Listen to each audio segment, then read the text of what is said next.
So before we go on, I wanted to talk about one other thing because we did an example where we had an exponential and there was 3 times the x, but I want to show you an example. What happens if there's an exponential equation where there's like plus or minus? And I want to show you what happens. So the steps are the same. Really, it's nothing different. So what would we do first? Is it isolated or not? Yeah. Yes. It's already isolated. So what are we going to do? Log of both sides. Yes. So log of 15 to the x plus 5 power equals log of 48. And then what do we do? X plus 5. Exactly. Now here's what I'm going to do. This is how I'm going to try and help you make sure you don't make a mistake. When you bring that to the front, make sure you put it in parentheses. That whole thing was in the exponent. So x plus 5 times log of 15 equals log of 48. Then just as usual, what are we going to do next?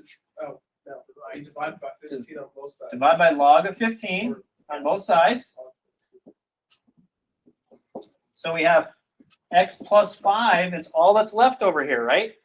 Equals log of 48 over log of 15. And then just math. What do you do next? Minus 5. Subtract 5. So again, do this first and then subtract 5. And that will be your answer. Okay? So it doesn't, and I don't know what it is. I just made that problem up, so I have no idea what the answer is. So, but does that make sense that it doesn't matter if it's multiplying or adding or subtracting? You do whatever math you would normally do to get this x by itself. Okay? Once this log is gone, it's just you get the x by itself. Okay? Does that make sense? All right.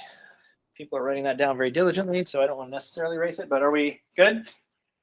And you can type that into your calculator. Like I say, I just made that up. I have no idea what the answer is. It's probably between 1 and 2, I guess. Well, actually, no, I don't know. It's probably negative. Is it negative? Okay. Yeah, because I forgot that I added 5 to it. So, all right. So section 4.4, we're going to continue talking about logarithms, their properties, and we're going to add in some logarithmic equations, which actually we did one in section 4.3. We did one very simple logarithmic equation. We're going to add some more. Okay, but first we have to talk about some properties. So we already talked about the cancellation properties, right? So anytime the bases are the same, they'll just cancel out and the exponent part is left. We already talked about those earlier tonight. We already talked about the exponent property, which we've just been using to help us solve exponential equations. Excuse me, exponential equations. Right? We've been using that extensively. Once we have this, move this down in the front. That's what we've been doing to solve exponentials. We already talked about the change of base formula. We remember what that's for? If we want to use our calculator to evaluate something that the base is something other than 10 or other than e, we can rewrite it and then divide. Okay? If you don't remember, look back at your notes and hopefully they'll, refresh your memory. Okay, so here's the next property that we're going to talk about. And again, these, I'm not going to talk about a whole lot more, but these work because logarithms are exponents. That's why they work this way. So if you have 2 logarithms that are added together, that can be rewritten as one logarithm where those 2 values, the a and the c, are multiplied together. Okay? So notice the base doesn't change for the logarithm. The log doesn't change. All that happens is you're putting these 2 together so that instead of log base b of a and log base b of c, you now have log base b of a times c. And again, you don't need to necessarily worry about it, but the reason that works that way is because what happens when you multiply numbers that have exponents? You add the exponents, right? So these are our 2 numbers that have exponents, and when we multiply them together, we add the exponents because logarithms are exponents. Okay? So, but you just need to remember if you've got 2 logarithms that are added, you can put them together as a times c. It's also true that we can start with these and break it apart into 2 separate logarithms. So we need to be able to do both directions here. And we'll practice that. Okay? The other one is if you have subtraction. if you have two logarithms that are subtracted, what are we going to do with the a and the c this time? We're going to divide. Okay, notice the one after the minus sign is always the one that goes on the bottom. Now we do have to be careful. There's one thing that people get mixed up on with this second one. And here's what it is. Notice this is kind of similar to this one. Okay, here's the difference though. Here we're changing the base, right? The base was b, we're changing it into something else. And we have log divided by log. Log of this divided by log of this. In this case, we're not changing the base. It's b the whole way through. And we only have one log. It's just the log of a fraction. Okay? And if you don't get that right now, make sure you kind of circle those two to go back and look. But you can see the difference between them if you look carefully. All right? But that's something that I just know historically I've had students who get those two mixed up because they kind of look similar. All right, so let's write this as a single logarithm. So notice, and we're just going to go kind of work from right to left, or sorry, from left to right. So let's just start over here. And notice there's no multiplication, right? It's this plus this minus this. There's no multiplication to do. We still do our order of operations, so multiplication would be first. But here we're just going to go from left to right. So since there's a plus sign here, what does that tell us that we should do? We're going to multiply what? The 5 and the 8 get multiplied together. So log base 3 of 5 times 8. Now, you guys know what 5 times 8 is. It's what? It's what? 40. 40. So log base 3 of, I didn't mean to embarrass anyone or put anybody on the spot there. Everyone said 40, I'm sure. Okay, so is that okay? We multiply them together, and if they're numbers, you can actually do the multiplication. So is everybody okay with this line and this line? Then what is this telling us that we should do now? Divide by 2. Divide what? Divide by 2. The 40 and the 2. So it's going to be log base 3. The log doesn't change the whole time of 40 divided by 2. And so we can actually, again, we can do that math. What is 40 divided by 2? 20. And so that would be our answer.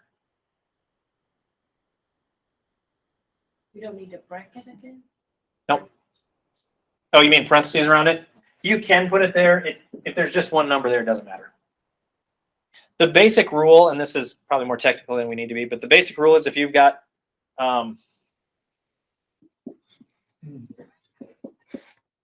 if you have that, you're fine. You don't need parentheses. But if you have a plus or a minus, then you need parentheses around it to hold it all together. A lot of times they'll put parentheses there just to show you for sure that that's what's in the log, but you actually don't need them. Okay, does that example make sense? So if you have two logs that are added, you multiply the numbers inside. If you have two logs that are subtracted, you'll divide the numbers. Okay, so log base 3 of 20. Notice the base did not change the whole way through. They have to be the same, otherwise you can't combine them. All right, now let's try this one. Does everybody have that written down before I erase everything and make it disappear?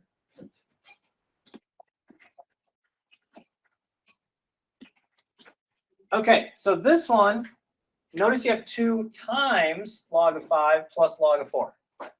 Are the bases the same? Yeah, what are they both times? 10, right? No base written, it's automatically 10. But this time we have a multiplication here. So what can we do with this chunk right here? Not 2 times 5. We have to be careful. You can write 2 times. Log 5. Yes, log 5. very good. But I don't know who said it. Somebody back there said it. Okay? But it was back in the dark there. Somebody from the darkness. So remember this? It's the opposite of what we did earlier, right? But that 2 can go back up into the exponent. Does that make sense? We were taking the exponent, moving it down, but it can work the other way also. So this is going to say log of 5 squared plus log of 4. And we know that 5 squared is what? 25. Okay. And then what are we going to do here since these are added? Multiply the 25 and the 4. And what is 25 times 4? 100. If you're not sure and you have 25s, think quarters, right? 4 quarters, $1. 100. Okay? Now, the question actually asked us to evaluate this time. So we're not going to stop there. We're going to figure out what does this equal. Now, do you remember what our base is? 10. And actually, since the base is 10, we can just type this into a calculator, can't we? But it's actually a really easy answer. It's going to be 2. Okay? And again, if we rewrote this as log of 100 is 10 squared, right? So we could use our cancellation property then, right? Base 10, 2. But you can, if it's base 10, you can put it into a calculator. So our answer would be 2. Answer is 2. Yes, sorry. Equals 2. On the homework, where we have to put log parentheses. Just 2. If they ask you to evaluate, it's just going to be 2.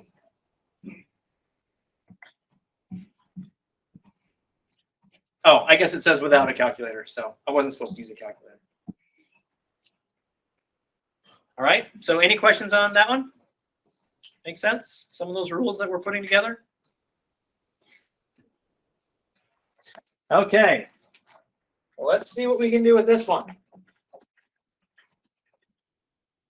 Quick reminder, what is the base of this logarithm? E. The base, and when you see ln, remember that automatically means base e. Okay, everybody okay with that? Don't want us to forget, because it pops up every once in a while. So rewrite natural log of x to the 4th times y divided by 7 as the sum or difference of logs. So when we're doing this one, my suggestion is take care of this division first. Now we haven't been breaking things apart yet, so this is, we're going to do the opposite of before we were putting them together, right? If we're dividing things, we can write this as 2 separate logarithms. So natural log of x to the 4th times y and natural log of 7. And if we're dividing, what needs to go in between these two? Subtraction, right? We were taking these and making it like this, but we can also go the other direction, right? Take the division and split it up into 2 logs that are subtracted. Okay? And can we break this up any further? Natural log of 7? Are there any exponents or multiplying or dividing? No. So we just leave that alone. So we want to work with this one. And we can break this one up because what does this say? X to the 4th times y. So we can break that up because it's multiplication, right? So this would say natural log of x to the 4th and natural log of y and minus natural log of 7. And what has to go in between there since they were multiplied? Plus. Yep, plus. I had a student in my high school college algebra class that she said, oh, those are cousins. The times is the cousin of the plus, and the divided by is the cousin of the minus. So that's how you know which ones go together. I don't know if that's helpful or not. They're not really cousins, but that was in her mind. That made sense. So, okay. So is everybody okay with natural log of y is now done because it's just one thing? Natural log of 7 is done because it's just one thing. But what do we have here? X to the 4th power. What can we do here? The 4, right? What can we do with the 4? Move it to the front. So 4 times natural log of x plus natural log of y minus natural log of 7. And then notice we've broken it up so that it's just natural log of x, natural log of y. They're all kind of broken up into small, very small pieces. Now I know this doesn't affect you guys probably a whole lot, at least not this year. But usually when we're going to do this, it's because in calculus class, which is another math class, it's much easier for us to work with these things when they're all broken up into really tiny little pieces. Okay? Rather than having them all put together in a big glob. So it's much harder in calculus to deal with this than it is with this, because these are all broken apart. So we want to be able to do both. We want to be able to break them apart, and also we want to be able to put them together, both directions. Okay? Any questions on that? Because that's done. Any questions on that one? You know you're done if you can't break it apart any further. So So that's our answer. that's your answer. So notice again, we can't break apart the x because it's just x. Can't break apart the y, it's just a y. Can't break apart the 7, just a 7. Okay, if there are no powers and no multiplication or division inside your log, you're done. All right. So we have in lesson 4.3, we were solving exponential equations, and we actually did do one logarithmic equation right at the very beginning. But now we're going to look at how can we solve the majority of logarithmic equations. And so here's our main strategy. I should really have, again, at the beginning, isolate the logarithm. You may want to add this in.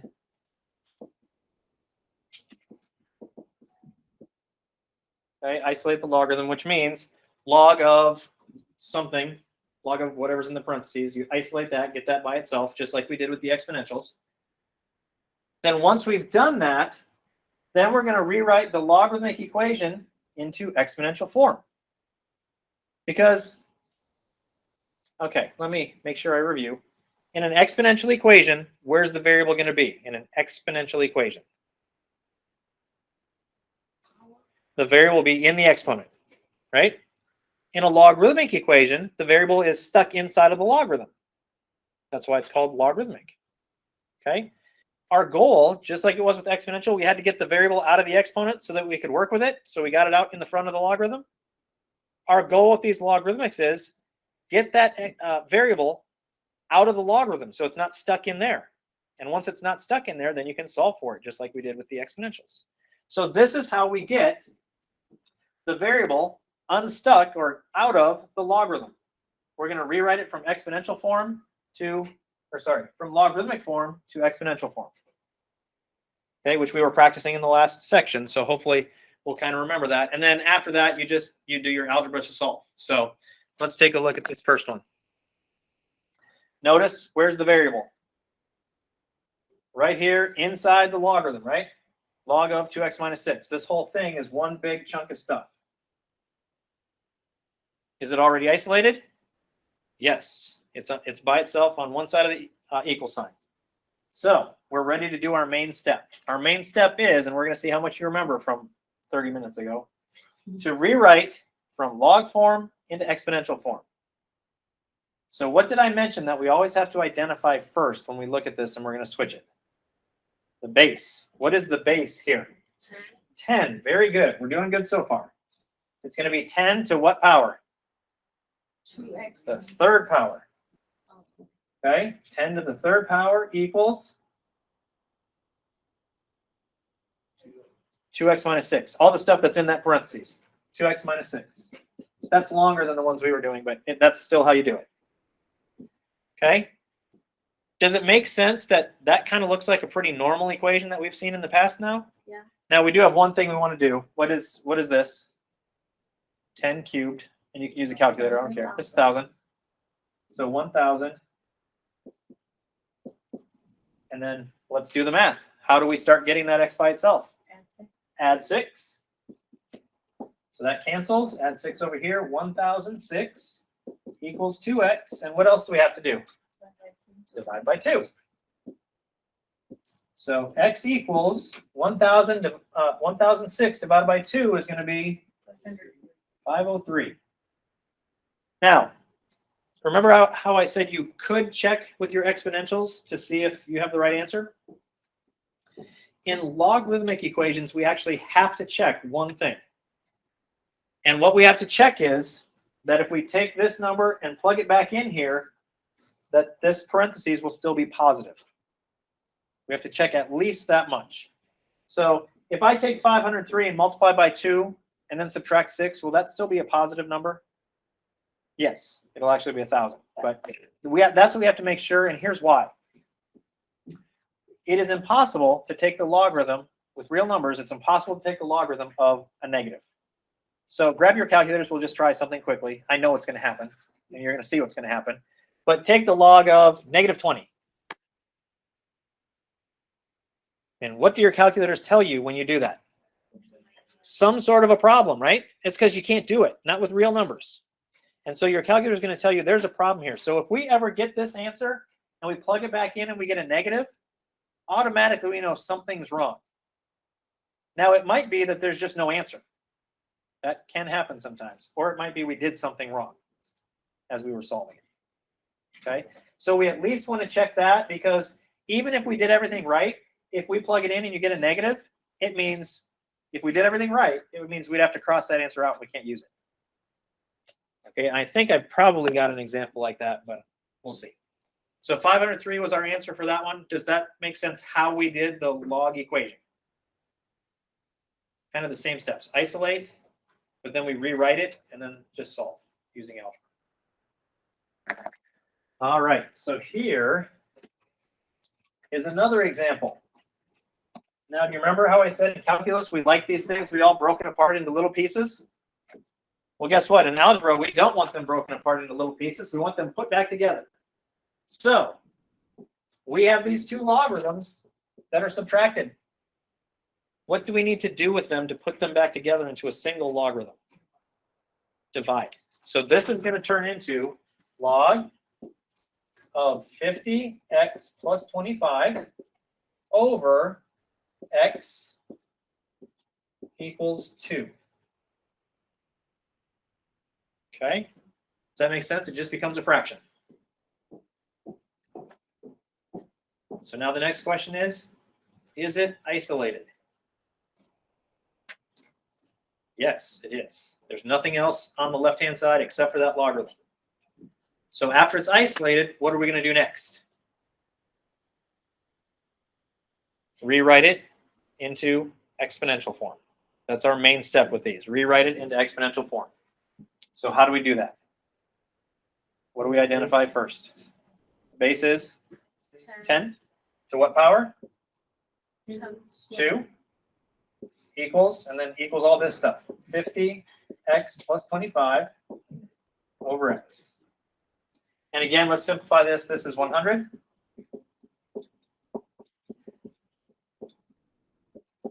Okay, now we may not have had any of these for a while, but we do not like to have variables in the denominator. Because again, we can't solve for them when they're in the denominator, so we have to somehow get them out of the denominator. So anytime you have a variable in the denominator, here's what you're going to do. To cancel this out, because that's what we don't want it there, how do we cancel it out? Yeah, somebody said it. You're going to multiply. Multiply by the x. And when you multiply that here, this will cancel with this. And if you do that on the right, you have to do the exact same thing on the left. Okay, so now we have 100x equals 50x plus 25. Take a second and look at that to make sure you understand what we just did and why. We didn't want to have the x in the denominator, so we needed to cancel it out. So we multiplied by x, whatever the denominator was, we multiplied by that on both sides. So it canceled, and then it's now on the other side. So is everybody okay with that so far? Okay. So again, now we have an equation that we want to try and solve. But we've got x's on both sides of the equation, so what do we think we should do next? The 50x is the problem, right? Or, I mean, that's what I would move. But how do we get rid of this? It is a positive 50x. To cancel it out, we need to subtract. Okay, so subtract 50x from both sides. So that cancels. We get 100x minus 50x is 50x equals 25. And then what do we have? So now the x's are together. How do we finish getting the x by itself? Divide by 50. So what is 25 divided by 50? 2. 1 by 2. Yeah, 1/2. 1/2. Or 0.5. And I probably shouldn't have put a box around that yet because I haven't checked it. If we plug it back in, 50 times 1/2 plus 25, is that going to still be positive? Yeah, because it's 25 plus 25. If I put a 1/2 in here, will that still be positive? Yeah, 1/2 is positive, so we're good. We're okay. Okay, so 1/2 should be our answer, as long as I didn't do anything foolish up here. Whew, good, 1/2. Sometimes I make mistakes too. It happens. Usually it's like forgetting negative signs, like I know sometimes happen to you guys, or forgetting a plus sign or whatever. Or just, skipping half the problem or whatever. Any questions on example 6? Like 50x plus 25. Why we put log at front? Where are we at? Right here? Oh, sorry. No? I found it. Okay. It's good because I wasn't sure where you were pointing to, so. I guess you all need laser pointers to show. Oh, right, I'm talking about this one right here, whatever. Of course, then I'd be blind because y'all be shining in my eyes. Okay, let's look at this one.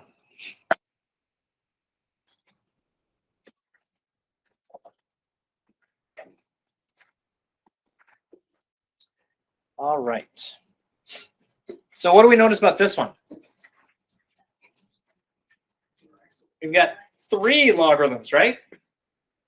2 on one side and 1 on the other side.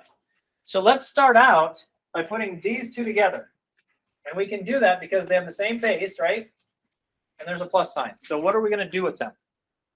Multiply.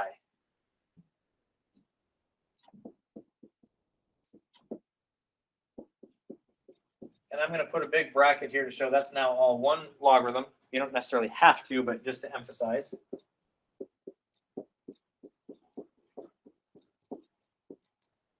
Okay, so is everybody okay with that first step? Multiply those 2 together since the logarithms were added.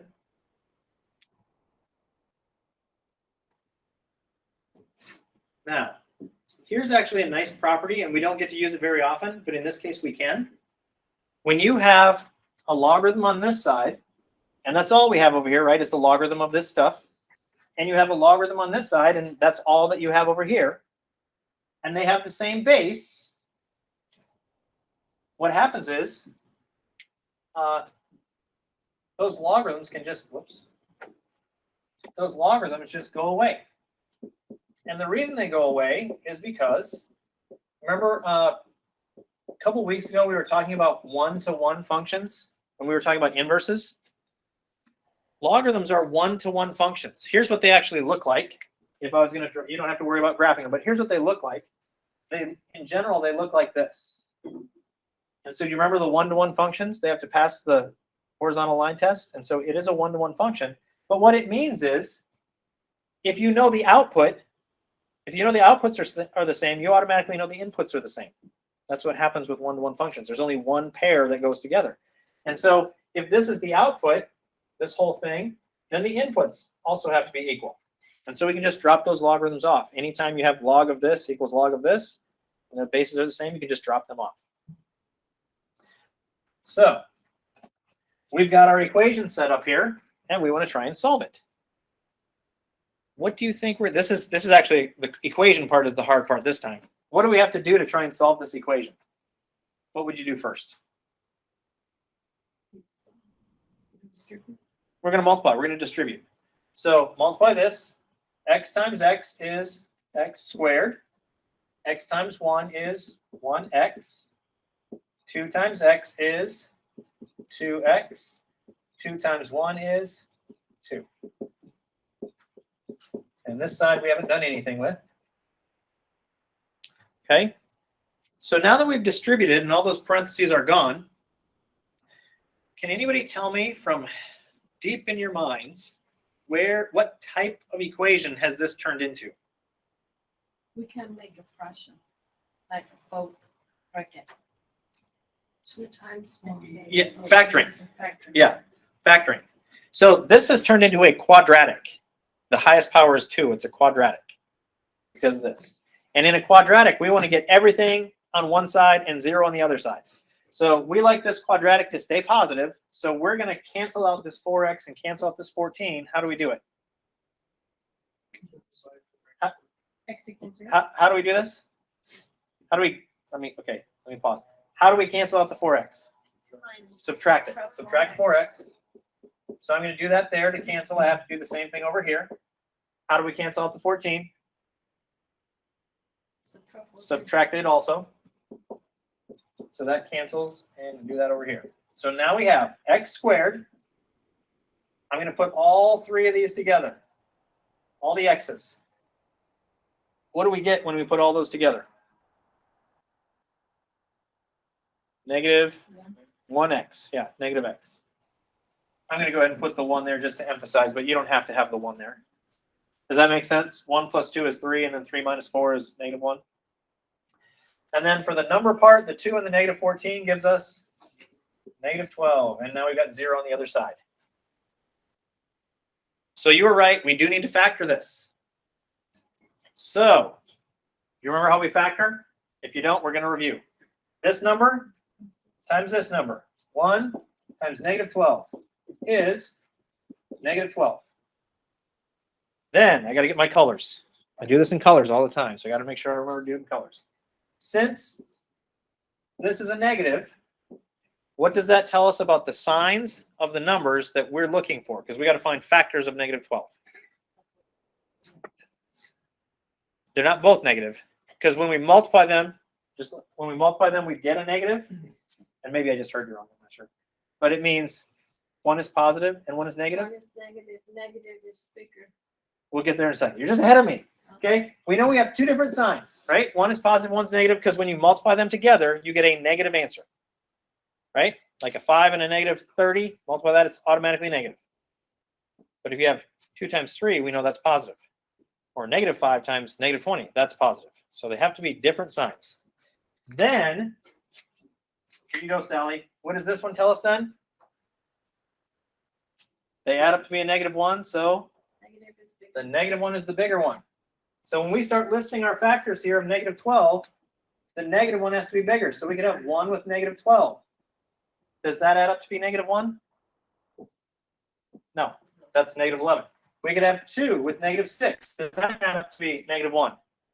No, we could have 3 with negative 4. Does that add up to be negative 1? Yes. Yes, so that's the one we're going to use because it multiplies to be negative 12 and adds up to be negative 1. Okay? Now, because there's no number here, we get a shortcut. Okay? Because normally we'd have to write it 4 terms, factor by grouping, and all that long process. But we get a shortcut here. Because there's no number there, all we have to do is put x plus 3 and x minus 4. We don't have to do the whole factoring by grouping. Because there's no number where. Right. I mean, there's a 1, but there's nothing other than a 1. If it's like a 2 or anything else besides 1, then we have to do the factoring by grouping. So once we see this, we've factored it. We're trying to solve. What do we do with these factors? Yes, whoever said it, you're correct. Equals to 0. X plus 3 equals 0, and x minus 4 equals 0. Either one of those situations would make it a true statement. How do we solve this? Or what do we get? Check that again. Subtract 3, so we're going to get negative 3, and here, positive 4. So those are our two answers, right? Now, we want to go back and check, because logarithmic equation, right? If we take this negative 3 and we put it in to the original, right here, negative 3 plus 2, is that still positive? No, it's not positive. It's negative. Now, with your calculators, do you remember, can we take the natural log of negative 1? No. So this one, even though we didn't do anything wrong, we have to cross it out because we can't use it. Okay? And it actually doesn't matter what happens on the rest of them. Notice it works over here. This would be positive 2. 4 times negative 3 is negative 12, plus 14 is 2. That'd be okay. But if it ever doesn't work on any of them, we have to cross it off. Okay, so we have to check all of them. How about the 4? Does the 4 work here? Is it still positive? Yep. Is the 4 okay here? Yep. Is the 4 okay here? Yep. So x equals 4 is going to be our answer for that one. Like I said, in that one, the equation part was the hard part, not really the logarithm part. Do we have a question like this on the whole? I don't remember. Are you worried about factoring? Too many steps. Too many steps? Yeah, I like that 1 plus 2, stuff like that. Just 1 plus 2 be done? Yeah. Okay. So, all right, what do we have left here? There's our x equals 4. We got the right answer. That's the end. So if there is a question like this on the homework, and I'm not going to say that there's not, because usually what I'll do on the homework is I would rather the homework be a little harder rather than the test, because in the homework you can get help and whatever. On the test, you get to do it by yourself. So, so I'm not going to say there's not a problem like this on the homework. I don't think there's one like this on the test, but I mean, if we went over it in class, try to be ready for it. But I don't. If you check the review, the test is going to be very similar to the review. So if you check the review out, which should be open already, you should be able to go through that. And if you're not seeing questions like this, there's probably not going to be one on the test. Okay, thank you. Okay. Already I haven't checked, so I Hopefully. can't say thank you. Well, you can say thank you that it's going to look pretty much like the review. So, so that's it. We still have 2, 6 okay. and 7. Oh, we got more questions. Oh, wait. Well, Sally. Thank you, These Sally. two? Oh, these two. Oh, we actually already did those earlier. I think that was from the. I think that was actually leftovers from. pencil, Yeah, 6 and 7 you can cross off, and 8. 6 and 7, if you look, that's actually questions that we did on the last section, because natural log of e to the 1/2 was 1/2, and then use a calculator to evaluate log of 500, and it was whatever it was, I don't remember. The Kenya one, that might be left over from the first section. Let me see that problem.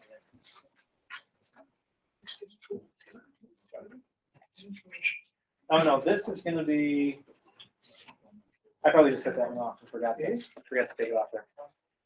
Okay, so again, if you guys get stuck during the week on some of these homework problems, I know you got Easter break, or Easter, and so I know that your weekend will probably be busy.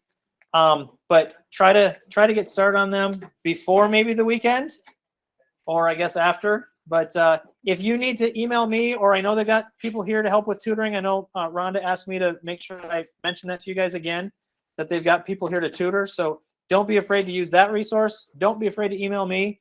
I know those of you who have had me in class before, you send me messages and stuff, and that's totally fine. I figure that's part of my job, is to help you guys with the things you're not understanding. That's my goal as a teacher, is to try and help you guys understand. So don't be afraid to email, usually either directly through Drury, or you can even send a message on the My Open Math. It says message the instructor or whatever it says. I can't remember, but something like that. And that sends me a message, as long as it doesn't get put in email jail by Drury. And then I try to respond fairly quickly to those, especially if it's actually a question on a homework problem. If it's just other random questions, then I may not get to it quite as quickly. But I will still have email this weekend. I'm not going to be like shutting off my computer permanently or anything. So if you are working on it this weekend and you want to ask a question, please don't be afraid to ask.